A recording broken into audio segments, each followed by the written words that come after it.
गुरु से मंत्र लेने तथा उसके जप करने की विधि, 5 प्रकार के जप तथा उनकी महिमा, मंत्र गणना के लिए विभिन्न प्रकार की मालाओं का महत्व तथा उंगलियों के उपयोग का वर्णन, जप के लिए उपयोगी स्थान तथा दिशा, जप में वर्जनीय बातें, सदाचार का महत्व, आस्तिकता की प्रशंसा तथा पंचाक्षर मंत्र की विशेषता का वर्णन। महादेव जी कहते हैं कि वरान ने आज्ञाहीन, क्रियाहीन, श्रद्धाहीन तथा विधि के पालनार्थ आवश्यक दक्षिणा से हीन जो जप किया गया जाता है वह सदा निष्फल होता है। मेरा स्वरूपभूत मंत्र यदि आज्ञा सिद्ध, क्रिया सिद्ध तथा श्रद्धा सिद्ध होने के साथ ही दक्षिणा से भी युक्त हो तो उसकी सिद्धि होती है और उससे महान फल प्राप्त होता है।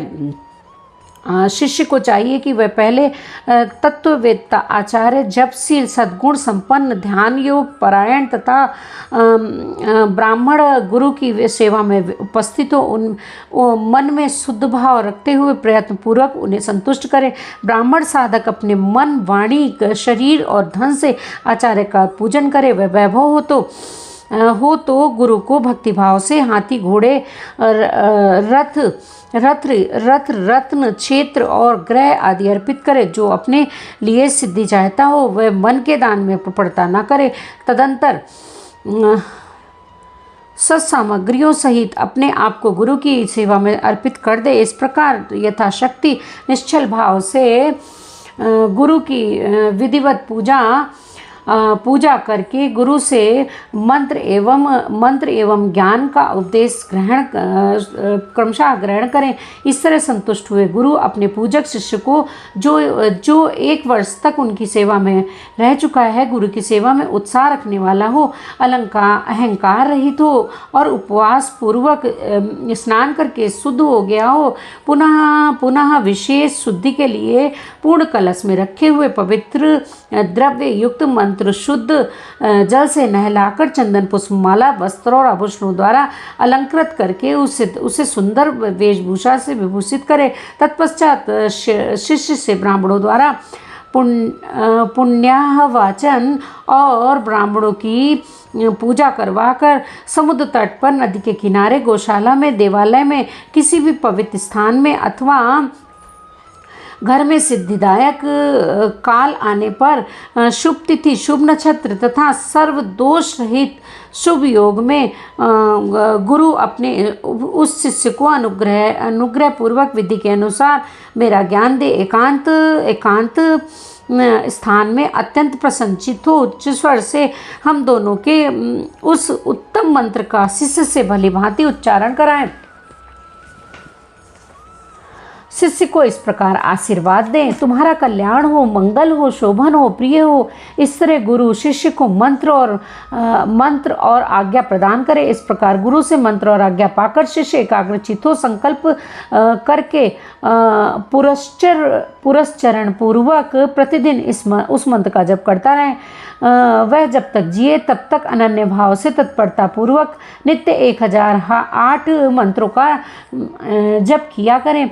जो ऐसा करता है वह परम सिद्धि को प्राप्त होता है। जो प्रतिदिन संयम से रहकर केवल रात में भोजन करता है और मंत्र के जितने अक्षर हैं उतने लाख का 4 गुना जप आदर पूर्वक पूरा करता है वह पुरस्चरणिक कहलाता है। जो पुरस्चरण करके प्रतिदिन जप करता रहता है उसके समान इस लोक में दूसरा कोई नहीं है।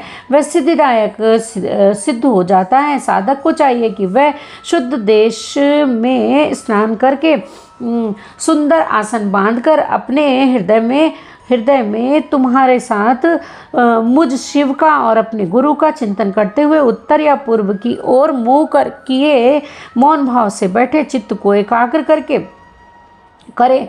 तथा दहन, प्लावन आदि के द्वारा पांचों तत्वों का शोधन करके मंत्र का न्यास आदि करें। इसके बाद सकलीकरण की क्रिया उत्पन्न करके प्राण और अपान नियमन करते हुए हम दोनों के स्वरूप का ध्यान करें और विद्या स्थान अपने रूप, ऋषि, छंद, देवता, बीज, शक्ति तथा मंत्र के वाच्यार्थ रूप मुझ परमेश्वर का स्मरण करके पंचाक्षरी का जप। मानस जप उत्तम है, उपांशु जप मध्यम है तथा वाचिक जप उससे निम्न कोटि का माना गया है। ऐसा आगमार्थ विशारद विद्वानों का कथन है। जो ऊंचे ऊंचे स्वर से युक्त तथा स्पष्ट और अस्पष्ट पदों एवं अक्षरों के साथ मंत्र का वाणी द्वारा उच्चारण करता है, उसका यह जप वाचिक कहलाता है। जिस जप में केवल जिह्वा मात्र हिलती है तथा बहुत धीमे स्वर से अक्षरों का उच्चारण होता है तथा जो दूसरों के कान में पड़ने पर भी उन्हें कुछ सुनाई नहीं देता, ऐसे जप को उपांशु कहते हैं। जिस जप में अक्षर पंक्ति का एक वर्ण से दूसरे वर्ण का, एक पद से दूसरे पद का तथा शब्द और अर्थ का मन के द्वारा बारंबार चिंतन मात्र होता है, वह मानस जप कहलाता है। वाचिक जप एक गुना ही होता है। उपांशु जप 100 गुना फल देने वाला बताया गया है। मानस जप का फल 100 गुना बताया गया है और सगर्भ जप उससे 100 गुना अधिक फल देने वाला होता है। प्राणायाम पूर्वक जो जप होता है उसे सगर्भ जप कहते हैं। अगर्भ जप में भी आदि और अंत में प्राणायाम कर लेना श्रेष्ठ बताया गया है। मंत्रार्थ वेदता बुद्धिमान साधक प्राणायाम करते समय 40 बार मंत्र का स्मरण कर लें। जो ऐसा करने में असमर्थ हो वह अपनी शक्ति के द्वारा जितना हो सके उतने ही मंत्रों का मानसिक जप कर ले। 5, 3 तथा 1 बार अगर्भ और सगर्भ प्राणायाम करे। उन दोनों में सगर्भ प्राणायाम श्रेष्ठ माना गया है।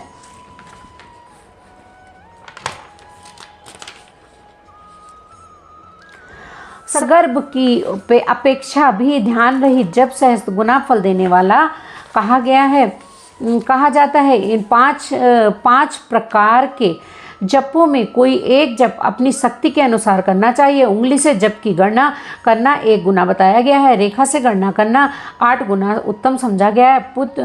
पुत्र जीव यानी कि जिया पोता के बीजों के माला से गणन करने पर जप का 10 गुना अधिक फल बताया गया है। शंख के मनकों से 100 गुना और मूंगों से 1000, स्फटिक मणि की माला से 10,000 गुना, मोतियों की माला से लाख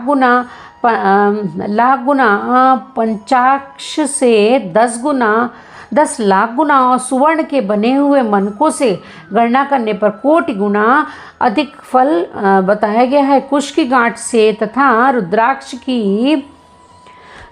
से गणना करने पर अनंत गुने फल की प्राप्ति होती है। 30 रुद्राक्ष के दानों से बनाई गई माला जब कर्म में धन देने वाली होती है। 27 दानों की माला पुष्टिदायिनी और 25 दानों की माला मुक्तिदायिनी होती है। 15 रुद्राक्षों की बनी हुई माला अविचार कर्म में फलदायक होती है। जब कर्म में अंगूठे को मोक्षदायक समझना चाहिए और तर्जनी को शत्रुनाशक, मध्यमा धन देती है और अनामिका शांति प्रदान करती है। 108 दानों की माला उत्तम मानी गई है।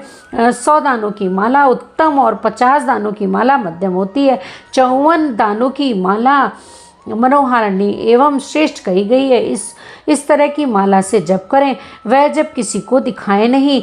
कनिष्ठिका अंगुली अक्षरणी जप के फल को जल के फल को शरित नष्ट ना करने वाली मानी गई है। इसलिए जब कर्म में शुभ है दूसरी उंगलियों के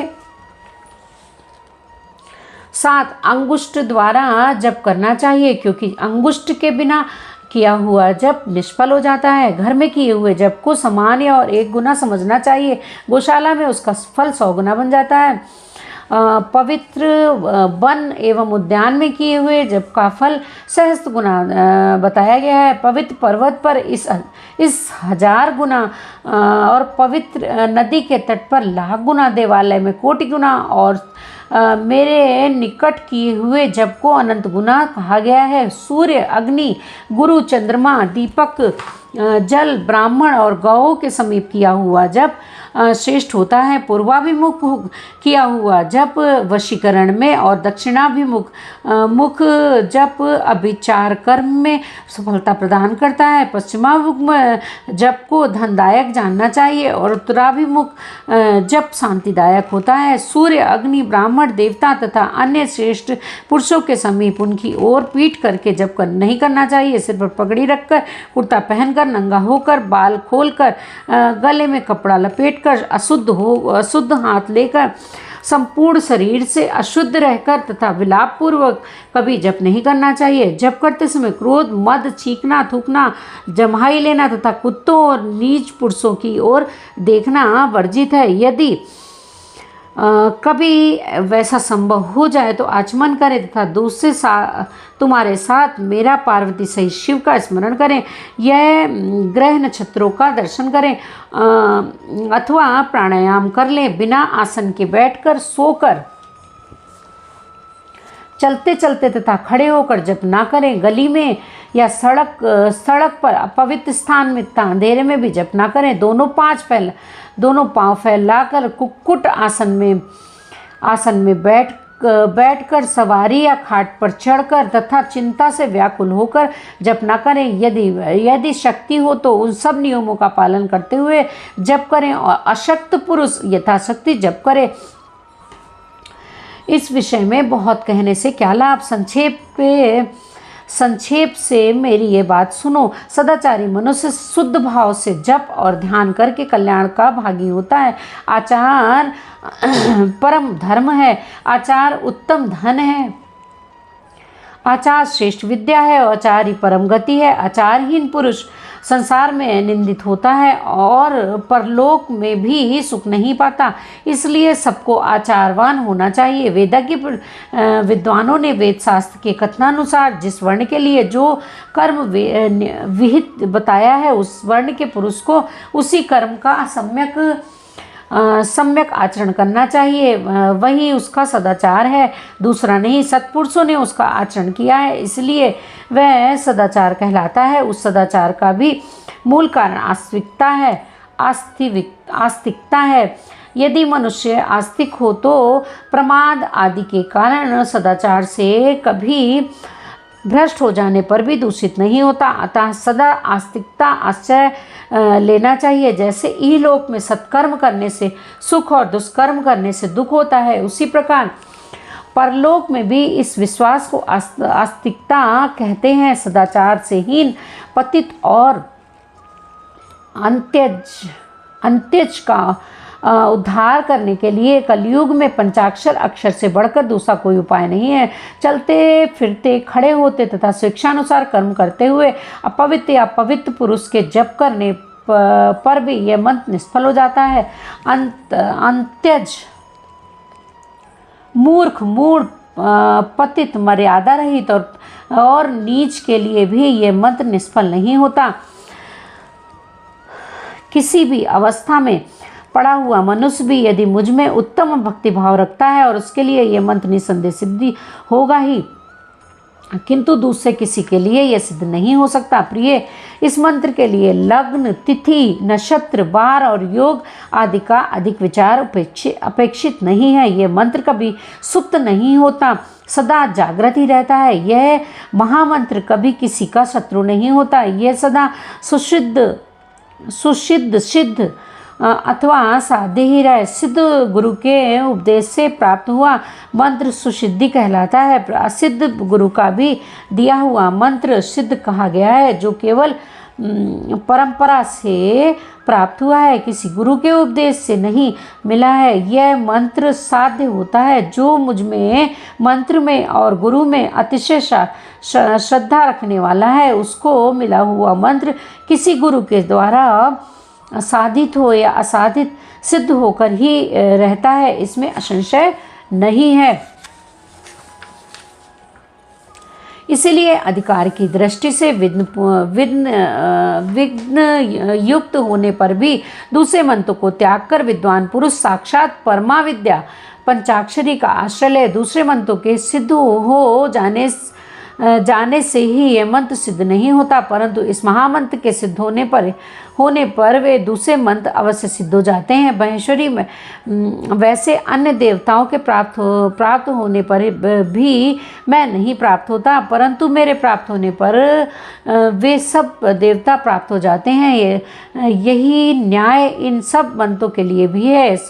सब मंत्रों के जो दोष हैं वे इस मंत्र में संभव नहीं है, क्योंकि यह मंत्र जाति आदि की उपेक्षा न रखकर निवृत्त होता है। यद्यपि छोटे छोटे तुच्छ फलों के लिए सहसा इस मंत्र का विनियोग नहीं करना चाहिए, क्योंकि यह मंत्र महान फल देने वाला है। उपमन्यु कहते हैं, यदुनंदन, इस प्रकार त्रिशूलधारी महादेव जी ने तीनों लोकों के हित के लिए साक्षात महादेवी पार्वती से इस पंचाक्षर मंत्र की विधि कही थी।